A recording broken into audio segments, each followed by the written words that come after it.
Hunting for Answers is a production of the Black Effect Podcast Network and iHeartRadio. Did you know that, according to national data, 1 in 5 women and 1 in 16 men experience sexual assault during college? The Hunting for Answers campus tour is bringing this conversation straight to college campuses, starting on December 1st at Clark Atlanta University. We'll be in the Carl Mary Ware Building, room 103 at 12 p.m. Come out and join us as we break down relational awareness, dating literacy, and how we all can better protect ourselves and build safer communities. We hope to see you there. For more details, follow Hunting for Answers on social media. Welcome to Hunting for Answers, a true crime podcast. I'm your host, Hunter, and today we're sharing the story of a young woman who vanished from Lawrenceville, Georgia, leaving behind her phone, her family, and a series of terrifying clues that point to something much darker.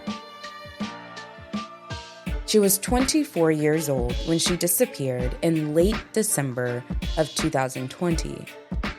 Just weeks earlier, she had been found injured and disoriented in the woods near Atlanta, mumbling a warning that still haunts her family today. They know my name. This is the story of Sonie Toe. Sonie was originally from Champaign, Illinois, a diligent student, a loving daughter, and a woman of faith who stayed active in her church. She moved to Georgia seeking new opportunities and a fresh start. She stood about 5'6", weighed about 160 pounds, and had brown eyes and black hair.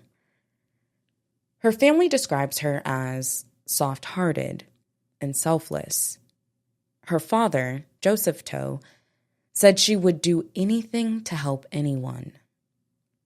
Her college roommate, Angelica Conigina, called her a caring, loving, selfless person. She checked in with her family every day, and then one day, she didn't. A month before her disappearance, something strange and terrifying happened.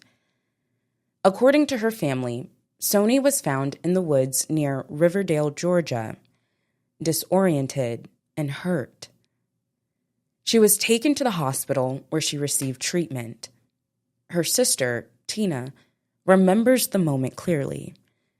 She said Sonie kept repeating, "They know my name." When she asked who they were, Sonie would only say, "I'm just gonna go." Their father, Joseph, told reporters that after that incident, the Sonie that we knew changed overnight. Something or someone appeared to have greatly impacted her. After leaving the hospital, Sonie moved in with her sister. For a while, things seemed calmer. She was trying to recover, to get back to herself. But that peace didn't last long. Just weeks later, she would walk out of her sister's apartment and vanish. On the night of December 31st, 2020, New Year's Eve, Sonie left her sister's apartment on Stillwater Road in Lawrenceville, Georgia, around 11 o'clock p.m. She was wearing a yellow dress. She had no car, and her phone was turned off shortly after she left. She has not been seen since.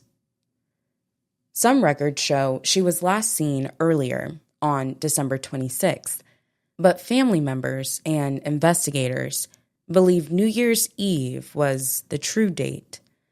Either way, she disappeared sometime between Christmas and the first day of 2021.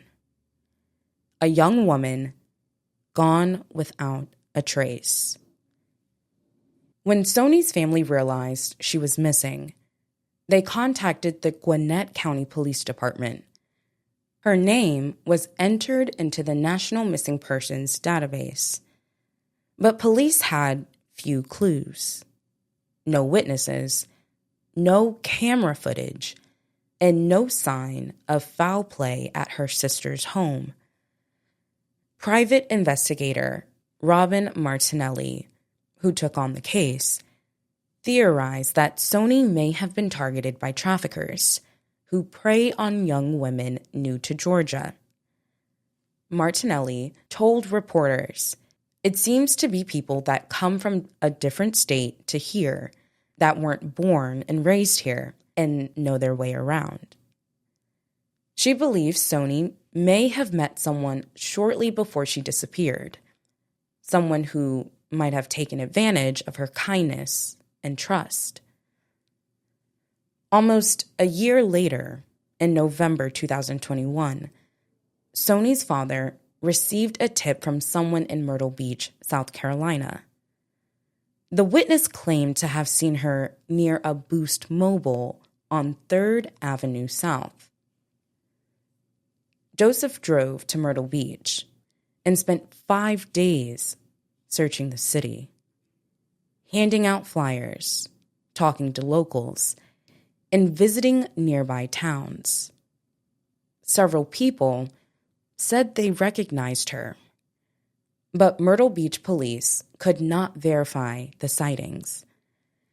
They told reporters they found no evidence, no video, no records that she was ever there. Her family has never stopped looking. Angelica, her old roommate, launched a GoFundMe to help pay for private investigators and flyers, raising more than $7,500 at the time of this recording. Joseph Toe has traveled across states, chasing every lead, saying he won't stop searching until Sonie is found. Nearly 5 years later, there are still no new updates. Her case remains open with the Gwinnett County Police Department and the Q Center for Missing Persons. Our thoughts and prayers are with the family and friends of Sonie Toe. If you have any information about Sonie's disappearance, please contact the Gwinnett County Police Department, the Myrtle Beach Police Department, or the Q Center for Missing Persons. Tips can also be submitted anonymously through the Q Center's 24-hour line. You can find their information as well to the link to the GoFundMe page in the description below. As we close out this episode, remember to share Sonie's story to help keep her name alive or spark new leads as her loved ones continue their search for answers. Don't forget to follow Hunting for Answers to stay updated on Sonie's case and others like it. Subscribe on YouTube and follow us on Instagram and TikTok for more true crime stories and updates. And if you're watching on YouTube, feel free to share your thoughts on this case in the comments below. Thank you so much for joining us for another episode. Until next time.